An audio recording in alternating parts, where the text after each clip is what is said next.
Have you ever wondered what truly happens after we take our last breath? Is it just darkness, or does the soul continue a journey unknown to the living? Across cultures, scriptures, and ancient wisdom, there's a mysterious pattern. The first 9 days after death are not empty.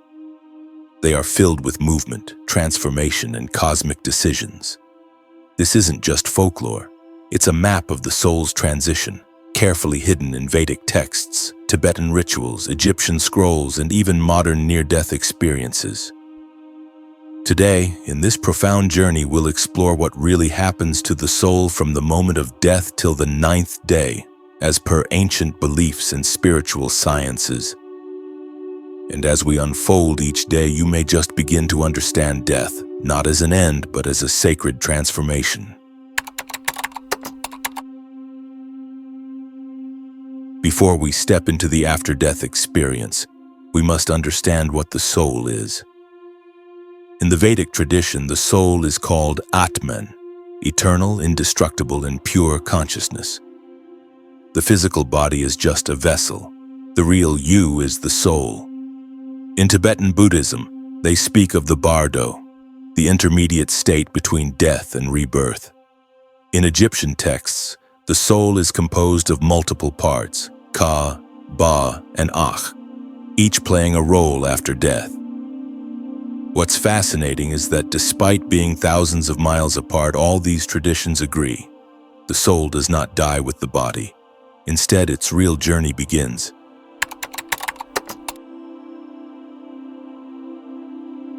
When a person dies, there's a moment of silence, a great stillness. But internally, something extraordinary is happening. According to the Garuda Purana, the soul experiences intense confusion. It sees its body from the outside, often not realizing it has died. This is confirmed by many near-death experiences where people claim to have seen their body from above, heard doctors talking, or even floated through walls. In these first few minutes, the prana, life force, exits from the body.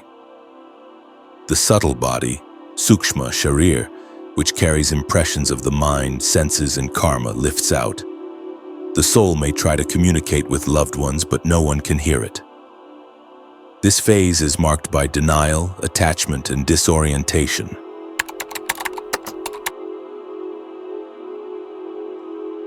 On the first day, the soul is caught in a limbo.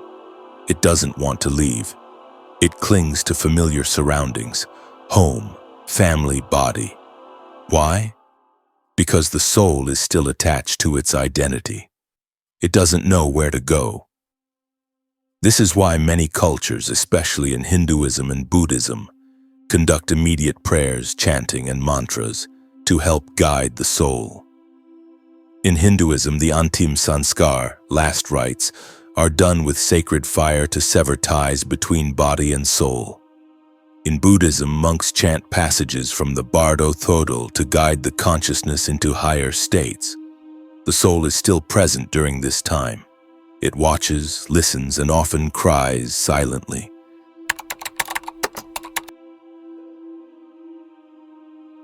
By the second and third day, something shifts.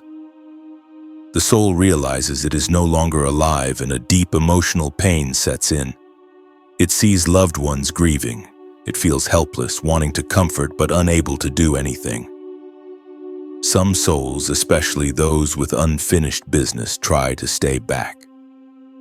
In spiritual texts, this period is often called the bridge of emotions.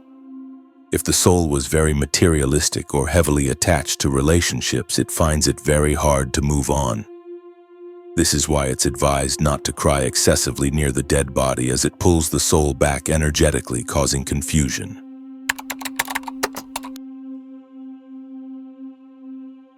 By day 4 or 5, the soul begins its karmic review. In ancient Indian texts, Chitragupta is said to start reading the soul's record. Every thought, deed, and emotion, everything is accounted for. This is not punishment, it's cosmic justice. The soul watches its own life like a movie. It feels the pain it caused others. It also feels the joy it gave. This is a deeply transformative moment. Many souls repent, some feel proud, and others are terrified. This is where the vibration of the soul is determined. Its emotional and karmic frequency, which decides what comes next.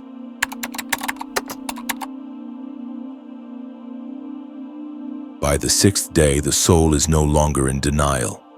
It has accepted its separation from the physical world. This is where the real journey through the astral realms begins. But what exactly are these realms? In ancient Indian and Tibetan philosophies, after death, the soul travels through multiple planes of existence, each more subtle than the last. These aren't physical places like cities or countries. They're dimensions of vibration and consciousness. Some call it the astral plane, others call it Pitruloka in Hinduism, or the Bardo realms in Tibetan Buddhism. According to the Upanishads, there are 14 lokas, realms, 7 higher and 7 lower. Where the soul goes depends on its karmic debt or merit, the strength of spiritual practice during life, emotional attachments or unresolved desires. A highly spiritual soul might ascend quickly. A confused or heavily materialistic one may become earthbound or stuck in lower vibrational realms.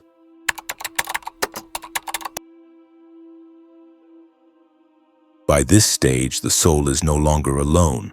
Many cultures believe that souls of ancestors, spirit guides, or even yamduts, cosmic beings, come forward. In Christianity and Islam, angels are believed to guide the soul. In Hinduism, Pitars, ancestors, welcome the soul, especially if Shraddha rituals have been performed. Tibetan texts describe various beings of light and shadow appearing, some terrifying, others divine. But here's the fascinating part. These beings reflect the soul's own vibration. If the soul has fear, anger, or guilt, it may see frightening visions. If it holds peace and love, it may see luminous beings. This stage is like a mirror.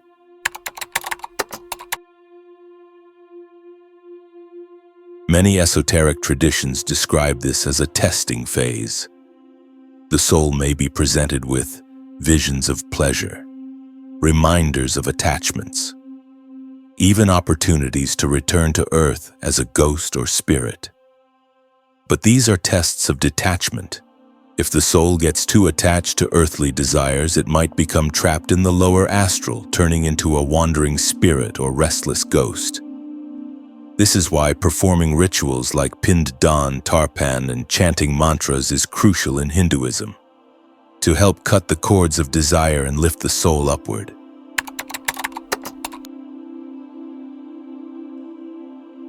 The seventh day is highly significant. In Vedic and Buddhist practices, it is believed that on the seventh day, a portal opens.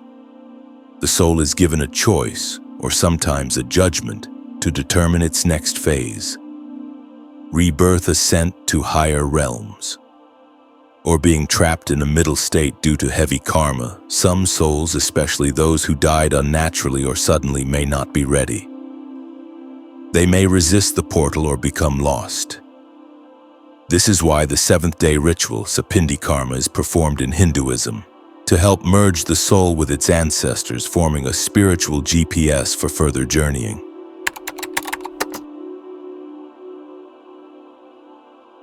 From day 1 to day 7, the actions of the living, especially close family, directly impact the soul. Prayers, mantras, homas, and offerings serve as energy fuel for the journey. Tears, depression, or clinging thoughts pull the soul back, causing suffering. Rituals like Gita Path, Bardo prayers, or even recitation of Psalms or Quran can create lighted paths. Spiritual masters often say the dead are not dead. They are just invisible travelers. But their journey depends on how we send them off. That's why in many cultures, day 7 is marked with a special ceremony, feast, or mass, inviting people to celebrate the soul's progress, not mourn it.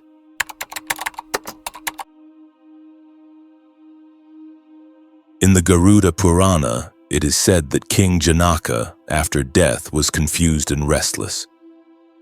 But due to his son's prayers and a powerful sage's intervention, his soul was uplifted to Swarga, heavenly realm. In the Egyptian Book of the Dead, the soul is guided through 12 gates of the underworld, each filled with trials. Only with the help of sacred knowledge and prayers can it pass through. Even modern NDEs, near-death experiences, recount souls entering tunnels of light, meeting guides, or encountering a life review mirroring what ancient scriptures said thousands of years ago. Is it all symbolic? Or is there a truth deeper than we've ever imagined?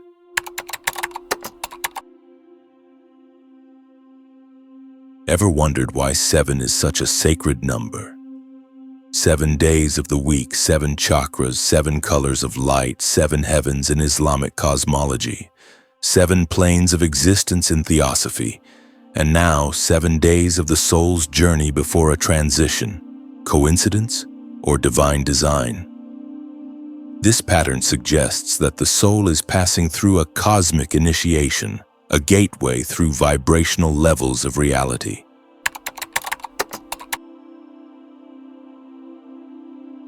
By the 8th day, the soul reaches one of its most crucial turning points.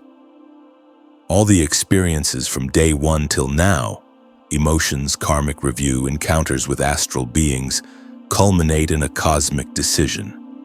The soul arrives at what many ancient texts describe as a spiritual junction or crossroads. Here, 3 paths open: liberation, moksha, mukti, if the soul has transcended attachments and lived a dharmic life; rebirth, punarjanma, for souls who still have karmic debts or desires to fulfill; stagnation, earthbound limbo, for confused, angry, or heavily attached souls.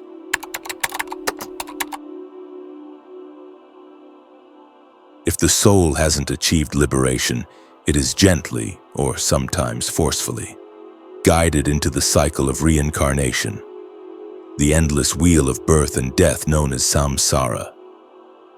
In Hinduism, the soul may take birth in any of 8.4 million species based on karma. In Buddhism, it is said the soul may enter 6 realms, from heavenly to hellish. In Western esotericism, reincarnation is seen as a process for soul evolution, where lessons must be learned over many lifetimes.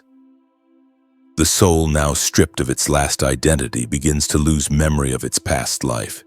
It prepares to enter a new womb. But this isn't random.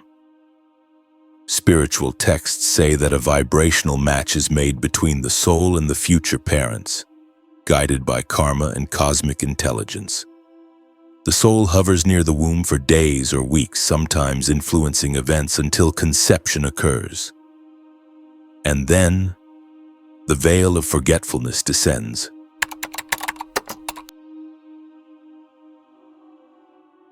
The 9th day is a sacred threshold. In almost every spiritual culture, this day is reserved for closure, release, and transition. In Hinduism, the 9th and 10th days mark the performance of key rites. Pind Dan, an offering of symbolic food to ancestors. Tarpan, offerings of water to soothe the soul's thirst in its journey.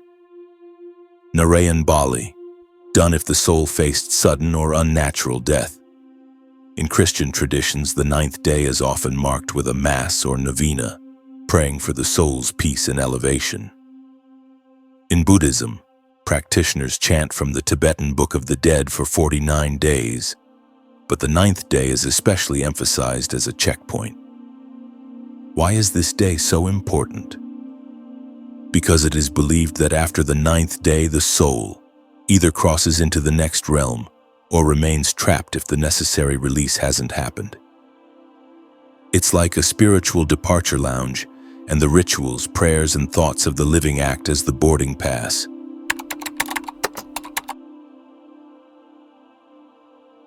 Let's talk about the most sacred outcome: liberation. Liberation isn't about going to a heaven. It's about freedom from the cycle of suffering, from rebirth. from illusion. According to the Bhagavad Gita, those who remember the divine at the moment of death with a pure heart do not return to this world. He who departs from the body remembering me alone at the time of death attains my nature. Of this there is no doubt. Bhagavad Gita 8.5. In Buddhism, it is said that if one recognizes the true nature of mind in the bardo, intermediate state, they can attain instant enlightenment. Some souls, due to lifelong spiritual practice, meditation, or grace, reach this state. These are the ones we call Mahatmas, enlightened ones, or Jivan Muktas. They are not reborn, they become one with the source.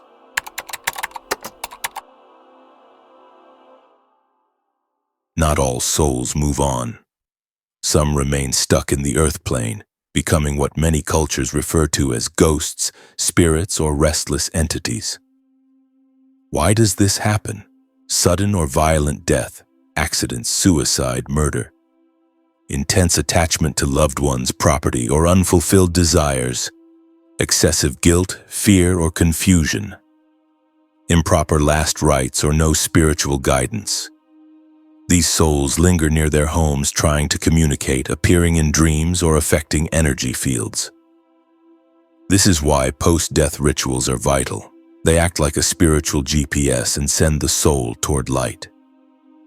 In some cases, spiritual practitioners or mediums are called to help guide these spirits using prayers, fire rituals, or energy healing.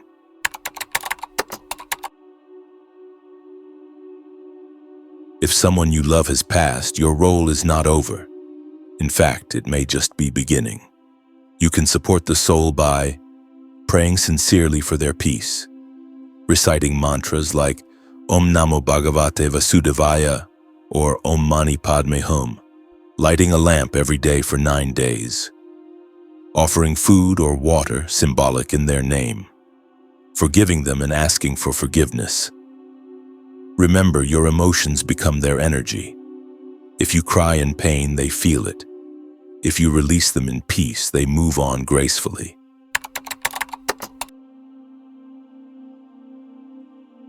Let's touch briefly on real stories that support this ancient wisdom. Near-death experiences, NDEs. Thousands of people across the world who were medically dead and came back described tunnels of light, beings, life review, and peaceful realms. These experiences mirror ancient texts. Spiritual visitations. Countless people report dreams, visions, or signs from loved ones in the days following death, especially between day 1 to 9. Science and quantum theories. While mainstream science avoids the topic, quantum physicists like Dr. Amit Goswami and Dr. Stuart Hameroff explore the idea that consciousness survives physical death and may exist in a non-local quantum field.